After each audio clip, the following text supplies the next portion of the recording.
Fala, Padre, a nossa história de hoje envolve terror e suspense. Tex e seus pares Kit Carson e Jack Tigre, com a ajuda do Morisco, vão enfrentar forças sinistras, forças do além. É uma história de muito suspense e muita correria. E eu te convido a conhecê-la agora. Bora pra história. A ameaça nas trevas.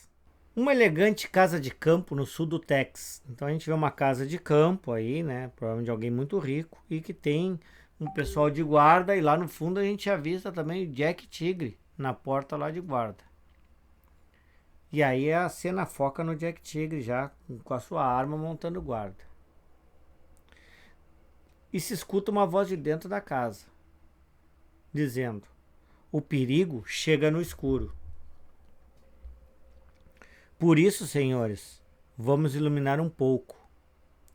E aí se vê o Kit Carson falando com uma pessoa, né?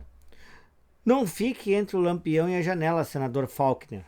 Senão vira um bom alvo para um matador. Quer dizer, o Kit está falando com o senador Faulkner. E o senador responde: Sr. Carson, isso aconteceria se o matador fosse deste mundo. E aí na outra cena já se vê o Tex também sentado ao lado do Carson, que diz: estamos aqui porque o senhor disse que corre perigo de vida, senador. Mas ainda não nos contou qual é a natureza da ameaça. E o senador fala: à luz do dia, vocês não acreditariam em mim. Eu mesmo custo a crer como se estivesse sonhando. Mas quando cai a noite, quando as sombras se adensam além da luz artificial do lampião, eu me lembro de tudo. Sinto que o horror está ao meu lado. Quase o vejo com um canto do olho. E o Carson diz: o que acha, Tex? Está fora de si? Com os nervos em frangalhos? Mas me assusta. E Tex diz: não se deixe sugestionar, camelo velho.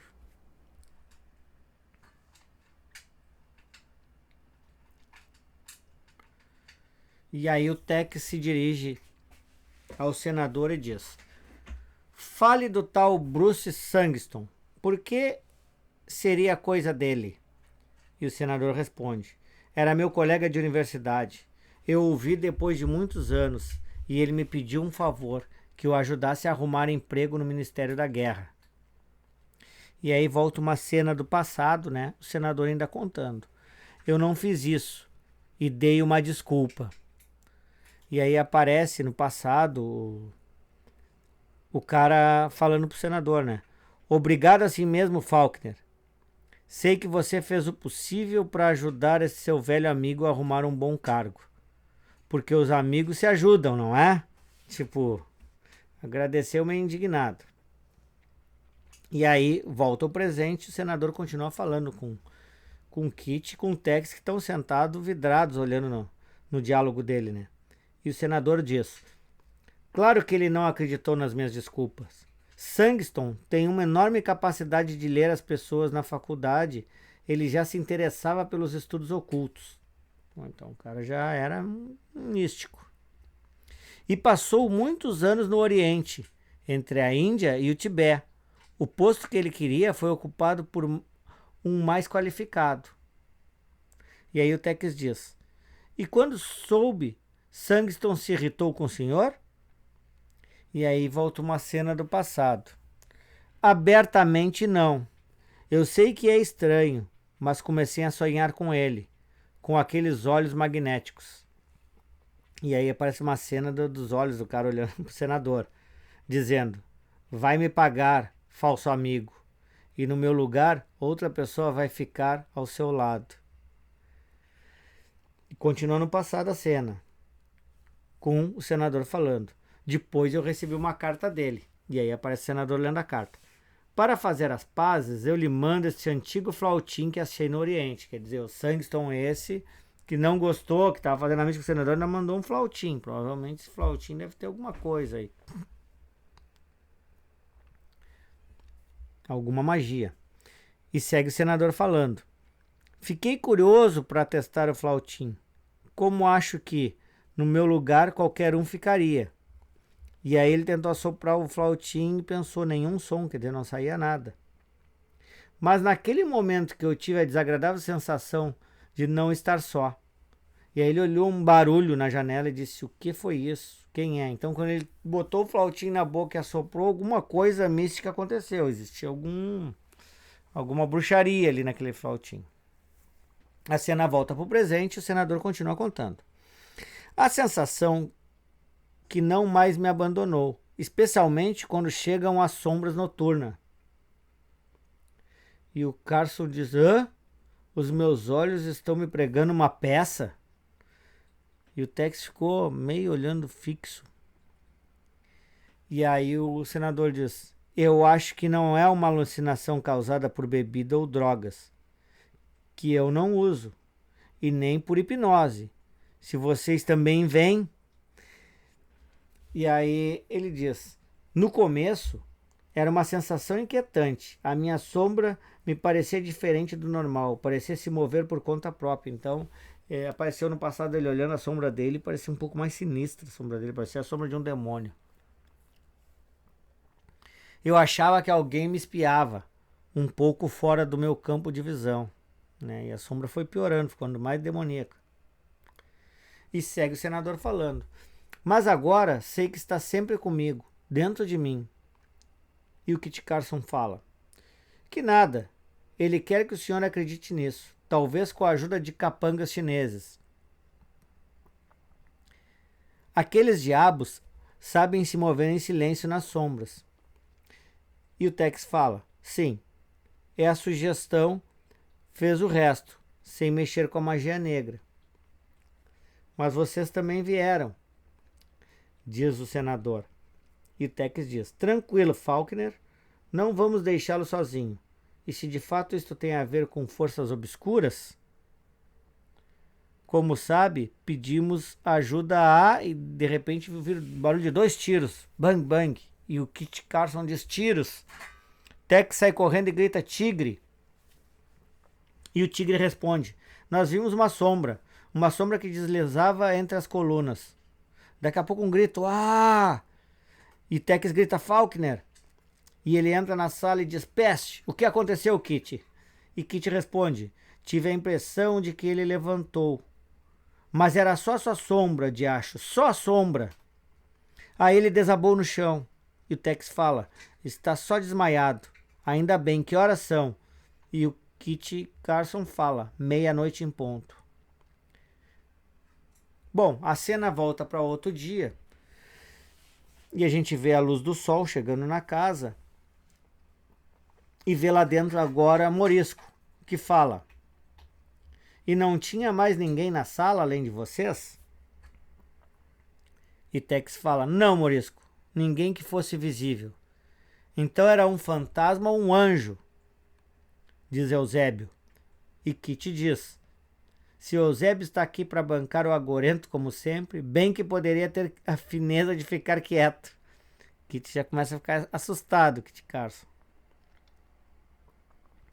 E Tex diz: o tal Bruce Sangston, a obsessão de Faulkner, você disse que conhece?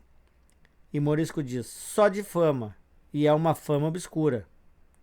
Então este é o flautim que ele mandou? Tem uma gravação. Símbolos que parecem grafemas de uma língua oriental. Tex pergunta: o que significam?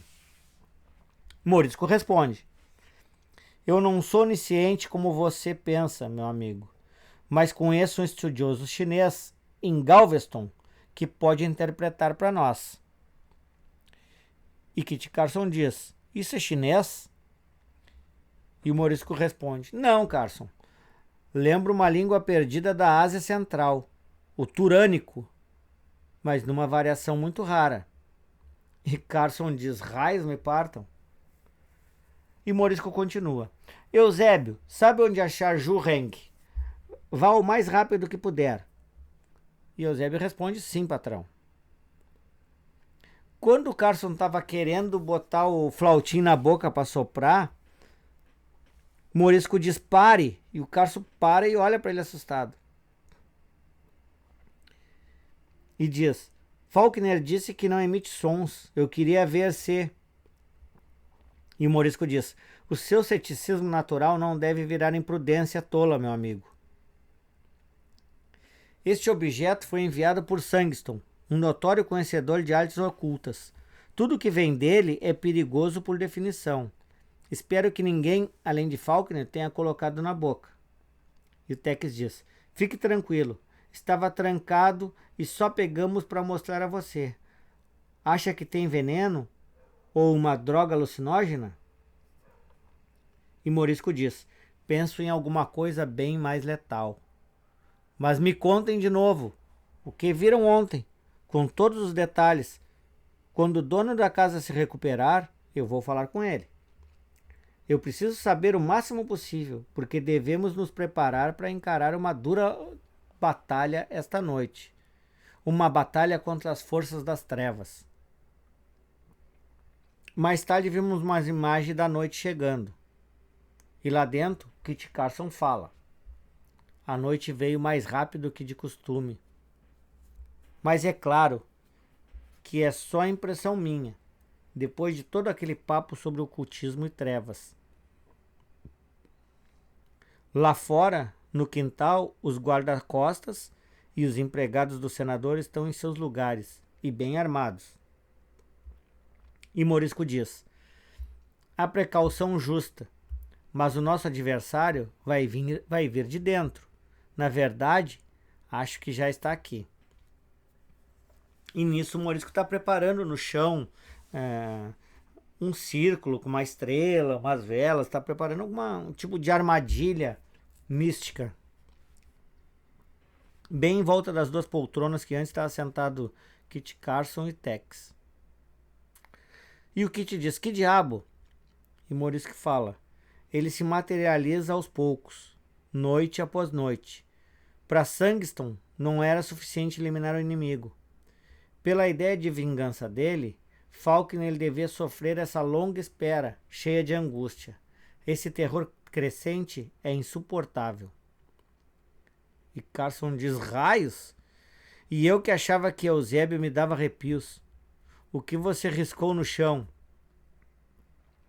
E Morisco explica: um pentáculo de proteção mágica, com uma vela em cada ângulo. E o Tex fala: segundo Morisco, Faulkner tem que ficar no interior dele. E Morisco fala: exato, eu vou ficar com ele para tranquilizá-lo e tentar deter a ameaça quando se concretizar por volta da meia-noite. Vocês, meus amigos, vão ficar fora do pentáculo. Quando o nosso adversário assumir substância física, creio que vai ficar vulnerável para o chumbo quente de vocês. E Carson diz: grande Matusalém, pode ao menos dizer que tipo de adversário é? E Morisco fala: se eu soubesse com exatidão, eu. E Tex pega e fala: tss. Tigre chegou com o senador. E a gente vê na outra cena a lua cheia do lado de fora, provavelmente chegando perto da meia-noite. E Morisco fala: falta pouco para meia-noite. Como nós vimos, a crise mais forte chega nessa hora. Pode ser que, longe daqui, alguém com péssimas intenções esteja agindo para causar esse fenômeno extraordinário. E aí o Faulkner, né, o senador, fala: é obra de Sangston, não é? Como o demônio consegue e o que ele me fez? E já aparece a sombra do senador na parede, o demônio na parede no lugar da sombra do senador. O senador está sentado e aparece a sombra do demônio em pé na parede já, bem atrás dele. E Tigre diz: viu a sombra dele? É magia ruim.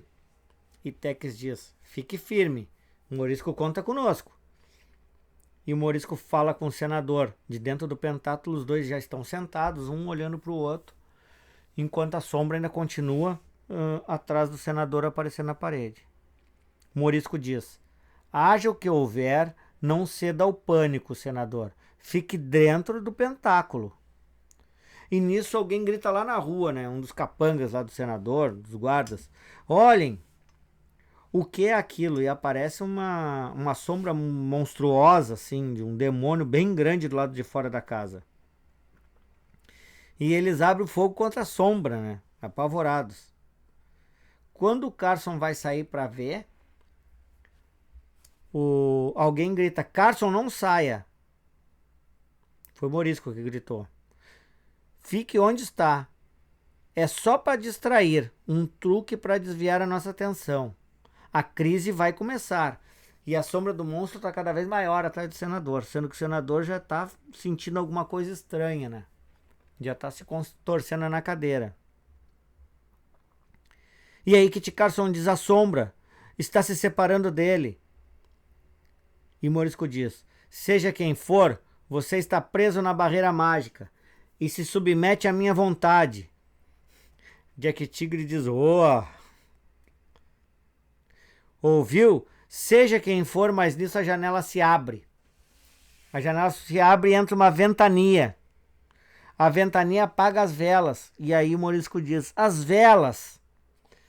E aí o senador se apavora e grita: ah! E Tex diz: Faulkner, pare! Faulkner! E o senador diz: não! E vai e sai. E o Jack Tigre diz: eu vou! Saíram para uma outra peça da casa. E fecharam a porta. Lã! E Tex bate. Tum! Peste! E aí Morisco diz: ele saiu do pentáculo. A coisa agora está lá dentro com eles. E nisso se ouve os tiros. Bang, bang! Ah! E Kit Carson grita: tigre! E Tex grita: maldição! Tum! E tenta arrombar a porta e dá mais uma porrada e abre. Abre a porta. E Carson grita: tigre! E Tex fala: cuide dele, Kit. Eu vejo o senador. O Kit chega no tigre e diz: está vivo, mas grave. Tem ferimentos profundos no peito, como os causados por alguma fera. Que Deus me livre. Então aparece o tigre deitado no chão, mas a roupa dele rasgada como se fosse as unhas de uma fera, tivesse passado na altura do peito dele. E Tex diz: o corpo de Faulkner não tem ferimentos evidentes, mas não há mais o que fazer por ele. E Kit diz: morreu? Não acredito, nós prometemos a ele que... E Tex diz: sim, que o salvaríamos. Mas dessa vez nós falhamos. O que aconteceu, Morisco? Quem estamos enfrentando? E o Morisco diz: eu achava que era Sangston, que ele enviaria uma emanação de si mesmo. Mas era algo bem pior. Se Eusébio voltar com a resposta de Zureng, eu vou saber mais. E Tex fala: e aí, se não salvamos Faulkner, espero que ao menos ele seja vingado. A cena vai para um outro ponto da cidade, num bairro chinês, de Galveston, uma semana depois. Então já se passou uma semana do acontecido, né? E nisso se vê um diálogo dentro de uma casa chinesa, né? Alguém fala: sim, eu soube do fim do meu amigo Faulkner. Um ataque cardíaco, não? O coração dele parou, assim sem motivo. Que desgraça! O nosso país perde um grande homem. Mas falemos dos vivos. Você disse que o Morisco está de passagem por Galveston. É um erudito, estudioso de todo tipo de ciência. E aí o chinês que está falando com esse cara aí diz: vocês têm muito em comum, Sr. Sangston. Sei que gostaria de conhecê-lo. Então, na verdade, quem estava falando isso do amigo era o Sangston. E o Sangston continua: e eu quero me encontrar com ele. Pode lhe comunicar, Zureng, se não for incômodo. E o chinês que está falando é o Zureng, justamente quem o Morisco pediu contato. E o Zureng responde: não é. Será um prazer, Sr. Sangston. A casa de ópio é dele. Sangston mora num apartamento nos fundos, vigiado por guardas chineses, peritos em artes marciais. Aí é o Zureng já falando pro Morisco como é que é a casa do ópio e tal coisa. E ele segue falando: eu vou levar você até ele, Morisco, mas depois vou embora e você vai ficar sozinho com o sujeito. Morisco diz: Eusébio está comigo. Eu me viro. Ele não suspeitou de nada quando você sugeriu um encontro tarde da noite? E Zureng fala: Sangston nunca dorme. Para ele é normal que um colega feiticeiro prefira a noite ao dia. Ele deve achar que você vai propor uma experiência oculta. E Morisco fala: e vai ter uma surpresa. Quanto a vocês, meus amigos? E aí o Tex responde: não estaremos longe de você, mas não fomos convidados. E vamos passar por clientes da casa de ópio. E o Carson diz: pela barba de Beelzebu, só de pensar em entrar ali me vira o estômago.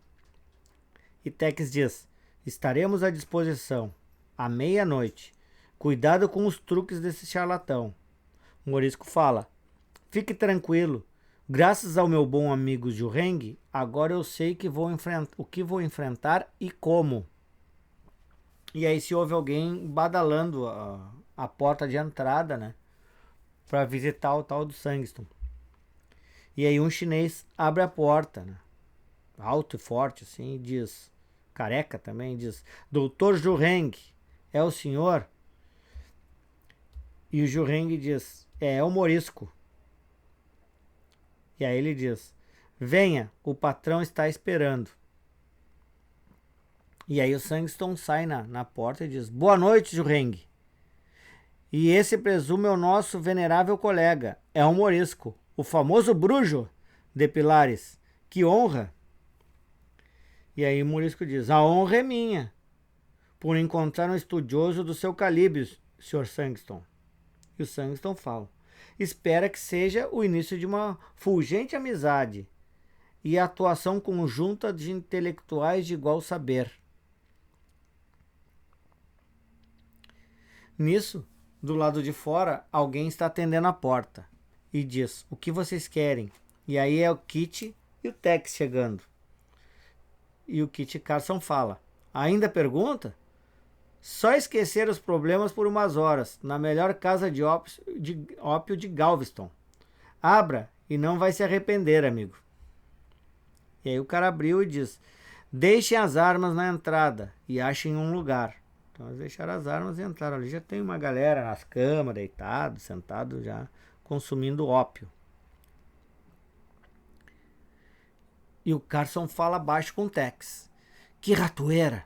Não vai querer que eu fume essa porcaria, vai, Satanás! E Tex fala: você só precisa fingir, camelo velho. Veja ali. E quando eles olham, tem uma porta ali, que provavelmente é para a entrada onde está o Sangston, com dois guarda-costas, dois chineses bem fortes, assim, né? Sem camisa, mas os dois, cada um com uma espada enorme também. Lá dentro está Morisco na sala conversando com o Sangston. Zureng provavelmente já foi embora do local conforme ele tinha combinado. E o Sangston fala: sim, caro Morisco, tenho muito a aprender com você. E foi bom que o nosso amigo comum Zureng tenha saído. Assim podemos falar livremente. E aí ele olhou pro ajudante do Morisco, né, o Eusébio. E o Morisco diz: ó, não se preocupe com o Eusébio, é de confiança. E aí o Sangston diz: imagino que ele saiba guardar os seus segredos. Um servo devotado é muito valioso. Sim, Zureng não está no nosso nível. E não falo só de intelecto dele. O bom doutor é um fraco. Quer dizer, aí o Sangston falou mal do Zureng já. E o Morisco pergunta: em que sentido? E o Sangston diz: você me entendeu. Zureng tem limites. Os escrúpulos morais dele. Quer dizer, Zureng é um cara bom nesse sentido, né? Sangston que não é muito. E ele segue: e os homens superiores como nós não sofrem limitações para atingir seus objetivos. E Morisco diz: depende do objetivo que se quer atingir. E o Sangston dá uma risada e diz: certo. Mas também pode ser uma experiência feita por prazer ou por capricho. Nada pode se opor às grandes personalidades. Alguns episódios que você me narrou hoje mostram que também não tem escrúpulos, Morisco. E o Morisco diz: eu coloco o conhecimento acima de tudo. E o Eusébio começa a pensar, né? O meu patrão finge ser malvado como ele. Espero que não se traia, ou que esse homem horrível leia o seu pensamento. E o Morisco segue: não paro diante de nenhum obstáculo, nem se for de carne e osso. E o Sangston diz: justo, mas para poder deter os próprios inimigos, deve-se conhecer suas jogadas. Veja aqui. Aí o Sangston deu um prato para ele lá. Ele olhou: Jurengue. E ele diz: sim, o bom doutor está na casa dele, ainda acordado e lendo. E aposto que ainda está examinando certos feitiços antigos em língua turânica. Ele é perito nisso. Aí o Morisco já se ligou que o Sangston estava ligado. E diz: achou mesmo que podia me enganar? Que podia armar uma arapuca pro grande Sangston? E nisso o Eusébio já puxa uma faca e já vai na direção do Sangston. E o Sangston olha para ele e diz: pare, a sua mente me pertence. O Eusébio paralisa, dá um grito, e cai no chão. Morisco grita: Eusébio.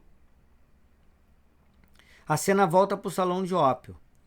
Tex e Kit Carson estão deitados ali, fingindo estar consumindo ópio naquele momento. Tex diz: é hora de agir, Kit. Meia-noite. Morisco cuida de Sangston. E nós livramos o Morisco das encrencas. Kit Carson conchicha de volta.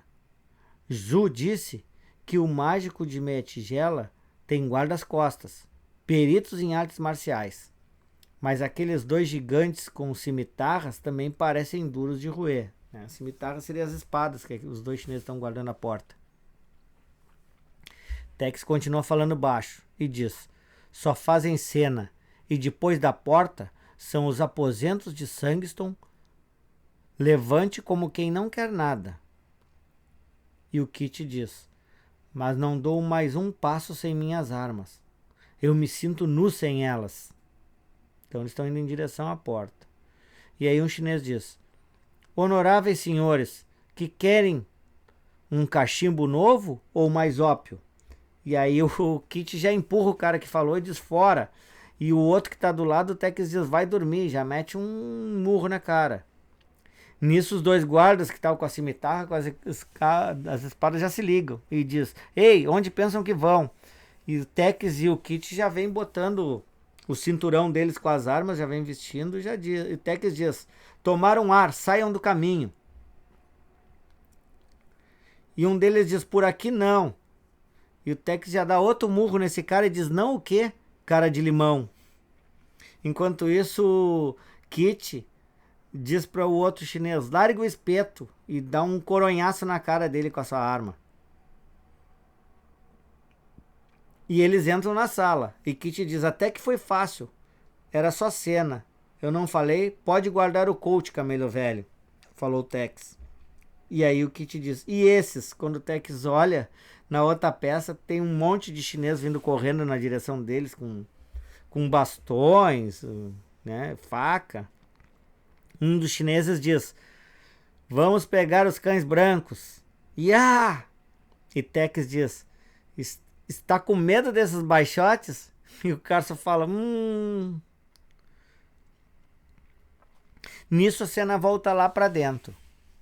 Sangston diz: caro Morisco, o seu servo pode ouvir, mas não pode se mexer. Simples hipnose, coisa de criança. Mas para você eu tenho algo mais interessante, como fiz com seu amigo senador. E o Morisco diz: não, Sangston, ele não era meu amigo. E o Sangston diz: não arrume desculpas patéticas. Você veio aqui para vingá-lo. O que será que pensou em fazer?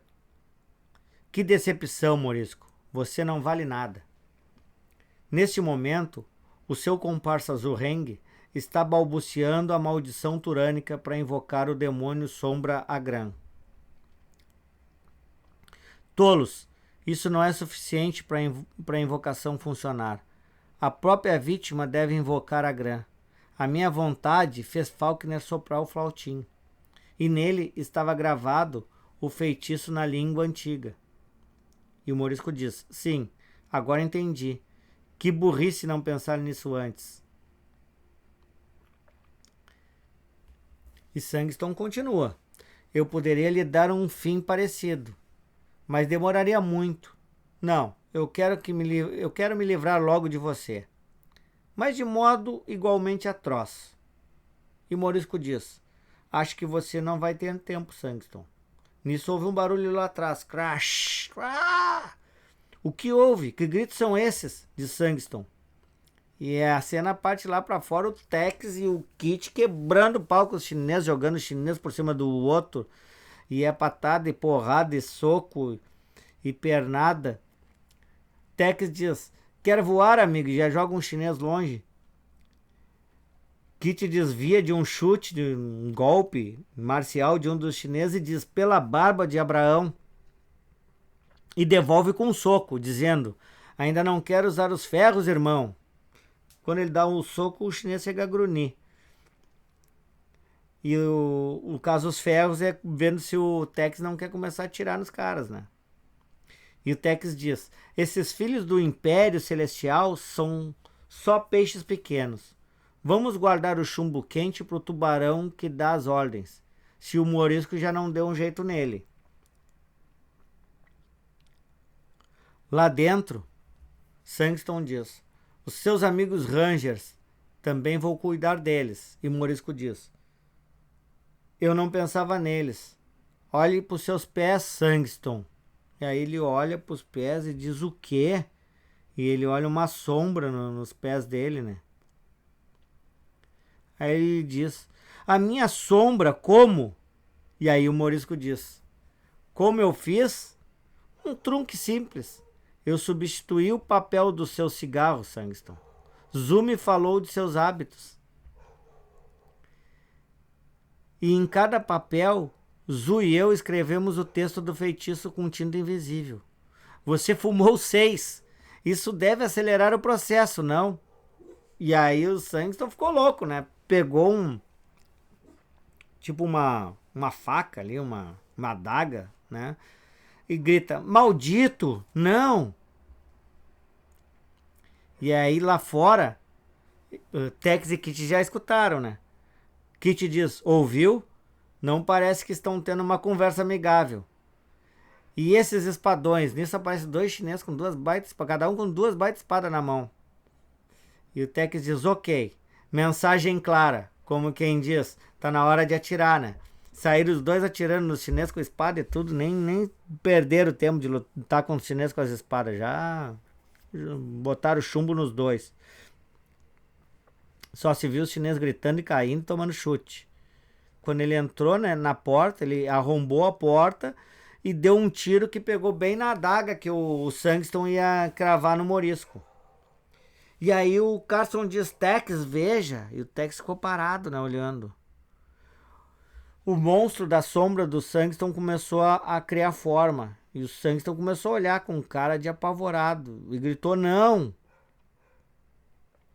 E o monstro ficou gigantesco. E o cara gritando: não! E o Kit Carlson disse: o que é? E o Tex só disse: atire, Kit. E começou a meter chumbo no bicho. Só que o bicho pegou e começou a engolir o próprio Sangston. Começou a comer o Sangston, engoliu ele todo e os 2 desapareceram como fumaça, assim. E o chumbo pegando, o Tex e o Kit tirando neles.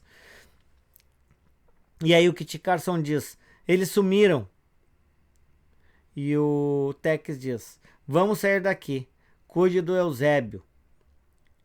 E aí o Eusébio já tá meio acordando e diz: o demônio. E o Kit: nem me fale, vou ter pesadelos para sempre.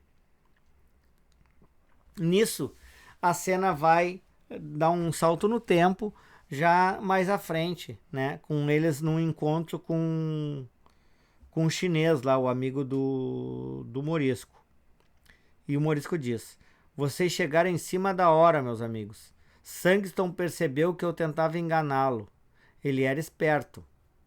E o Tex fala: mas não a ponto de prever o truque dos cigarros. O que estava escrito nos papéis? E o Morisco diz: o mesmo feitiço que ele gravou no flautim do Faulkner. E aí ele disse que era o feitiço.